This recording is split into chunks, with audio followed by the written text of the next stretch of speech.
back after a little holiday break, I wanted to continue my story, as I promised, of what happened after I came back from my Vancouver Island trip, and what has changed since then. I came back from Vancouver Island about a year and a half ago, and when I got back, I fell into a little bit of a slump. I had been doing everything so fast before I left on my trip that I wanted a change of pace. When I was in the boatyard working on all my big projects, pulling 30 hours per week on boat work, I would see these old guys puttering around the boatyard doing really simple things like varnishing their wood or painting their hull, and they were just going at such a slow pace, and I envied that. So I took on a varnishing project. My teak grab rails on my Rawson 30 were so broken down and so weak and brittle that I decided to get new grab rails. So I got them at Fisheries Supply, and I embarked on a quest to learn how to varnish, and it took me a month of lunch breaks, but I finally got them varnished, and I didn't install them because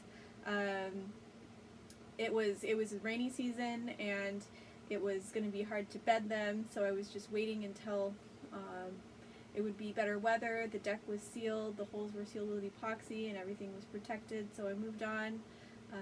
I designed new cabinets, and I was going to buy new teak at Fisheries because I get a discount on it working there. I was going to get new louvered doors for everything. I was going to build cabinets from scratch. I thought I was just going to rebuild that whole boat, and so I made all of these drawings. And when the time came to decide what I was going to do with the interior of the boat, I realized how much it was still going to cost even with my discount, and how many other things I had to do on the boat, and how I wanted it to look nice, but I didn't want it to just go all out and do the maximum. So I changed my mind, and I started painting the inside of the boat instead. So there was a lot of wood in there that was very discolored and just terrible looking, and this was like an aesthetic project. It wasn't structural, it wasn't necessary in terms of seaworthiness, but it was necessary for peace of mind, and I had been doing a lot of structural stuff. So I just wanted to take a break and do something aesthetic. And I wasn't getting a lot of time on the boat either. I think part of that was having been in a slump and not feeling the urgency, not having an adrenaline rush, and still being a little bit disappointed that I didn't get to go all the way around the island, and that the trip I was seeing as a failure. And so I painted the inside of the boat white.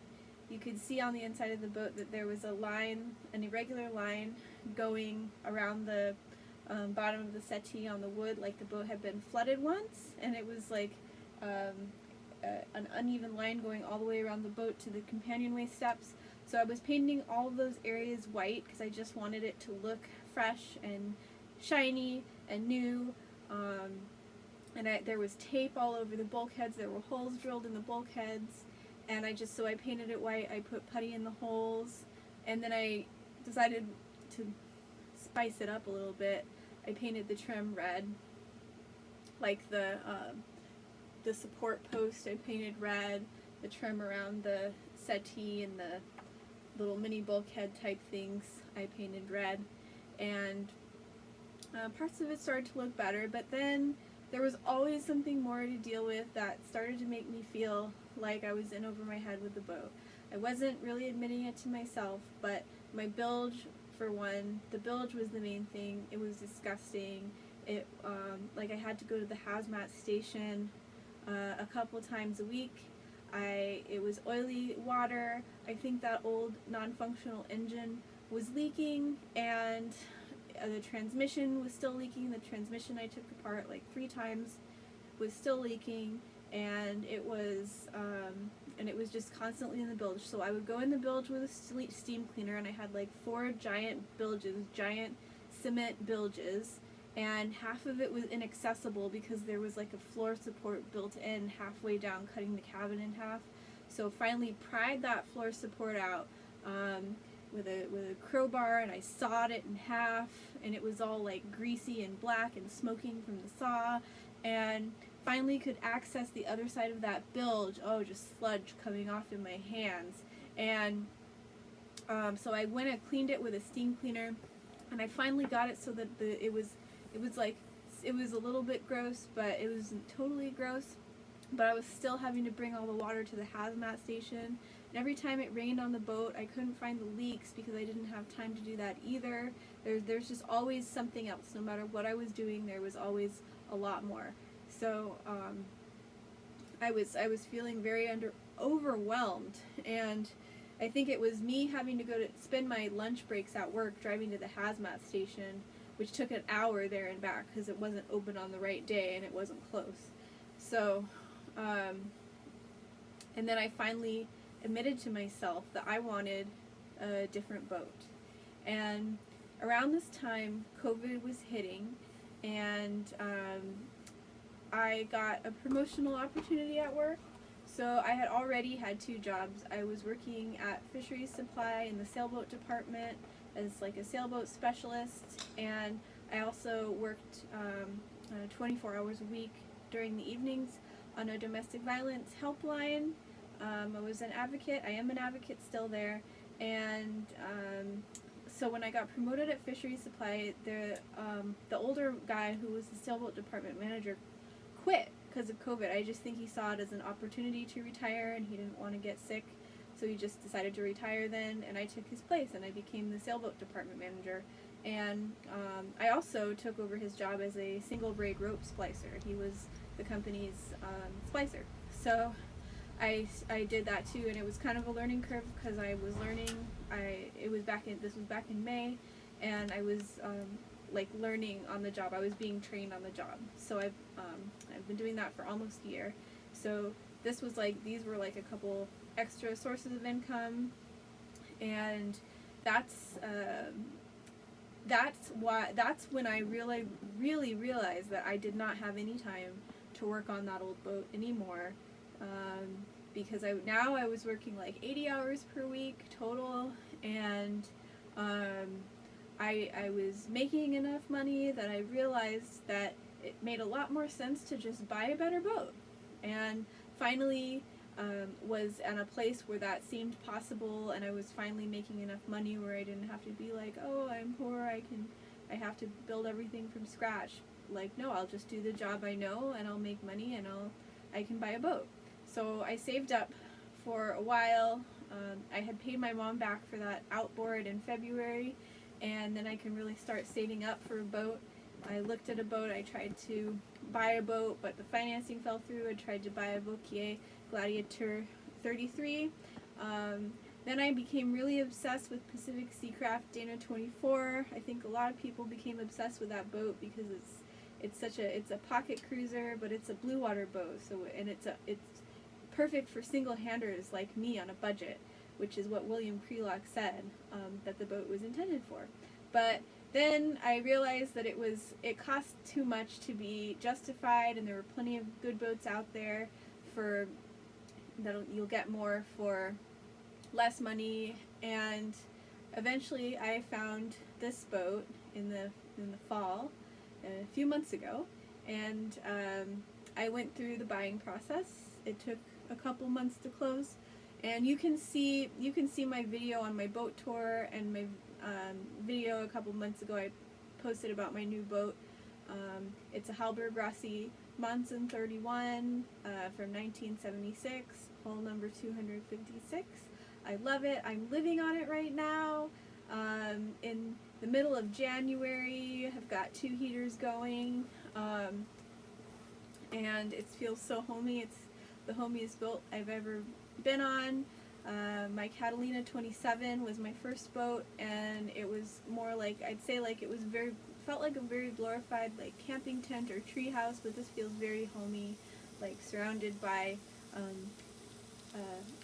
well finished mahogany, warm lighting, and I've got a nice compost situation. So the boat came with a porta potty, and I made my own composting separation toilet system because I didn't want to spend a whole bunch of money on a Nature's Head. So I'm experimenting with that right now, and it's going well so far.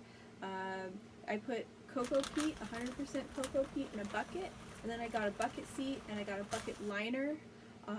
So whenever you have to go number 2, you use the bucket with the cocoa peat, and whenever you have to go number 1, you use the porta potty, because it's a lot easier to dispose of number 1 because it's clean. So when you're like pouring it into the marina toilet or whatever, it's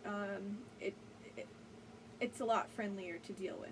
So, but the compost, you mix it together, and since I'm using cocoa instead of peat moss, I don't have something personally to compare it to, but my friend advised me to use it because it smells less, and it doesn't smell bad at all. I've started using it 2 days ago, and I stir it regularly to get ventilation, and so far I approve. I have it right under the V-berth, and I don't smell a thing. So I'm a big fan of it so far, but I'll let you know how it continues to go. Another project I'm working on right now is I'm putting together some sink drains, because I wanted, Harriet, my girlfriend, and I were making pasta the other night, and I realized that we wanted to pour out the hot water from the pasta, but I had a PVC sink drain, and I had really sketchy, like Series 150 non-reinforced Trident water hose going to my drain for my through hole, and I realized that I needed to change that to wet exhaust hose, wired wet exhaust hose. Even though it's not for wet exhaust, it is my drain going to my through hole, and if something happens to that hose, it could sink the boat. So especially since I want to deal with hot water, I used a stainless steel sink drain instead of PVC, and then I used a Marylon adapter, because Marylon is the only thing that has straight thread instead of bronze, which has tapered thread, and the sink drains have straight thread. So I'm going to get by with that, because Marylon is very high temperature rating, even though it's not up to boiling. But anyway, that's the project I'm working on today and this week, and I'm just getting settled into my new boat. I'm also working on the engine. You saw my previous episode where Meredith inspected my engine, and I've got a waterlock muffler and a gooseneck, which the waterlock muffler keeps the water in the hose from getting back to the engine. The gooseneck keeps the water coming in from outside the boat when you're heeled over. So they're two different ways of stopping the same thing from happening. One is stopping it from the outside, and one is stopping it from the inside that came up from the engine from going back down.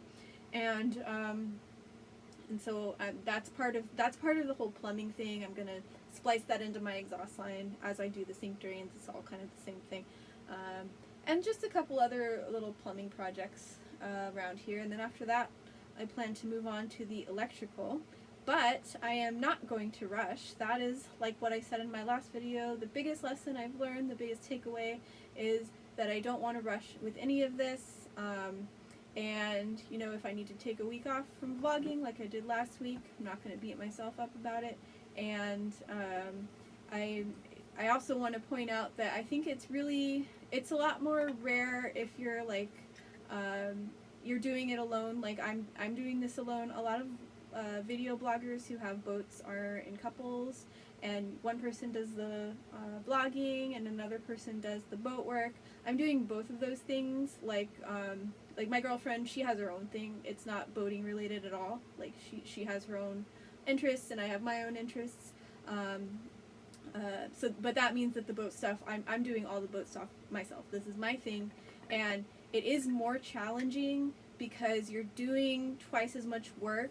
And sometimes when you have that challenge of doing things all of it on your own, you might sacrifice a little bit of quality, and like with videos. And I want to make sure that I want to try and make my videos better too. Like I'm looking at other cameras, like the Fujifilm camera with 4K. And I want to focus on getting my video good, but I also want to focus on boat work. So, but the compromise I have to make is that I have to move at a slower pace, since I am doing it all myself and I'm doing twice as much. I can't do it as quickly. So that's where I'm at right now, and that's what I'm planning to do. And I fully intend to make another update next week, but we'll see how far I've gotten in my projects, and I will definitely see you all again soon. Have a good week.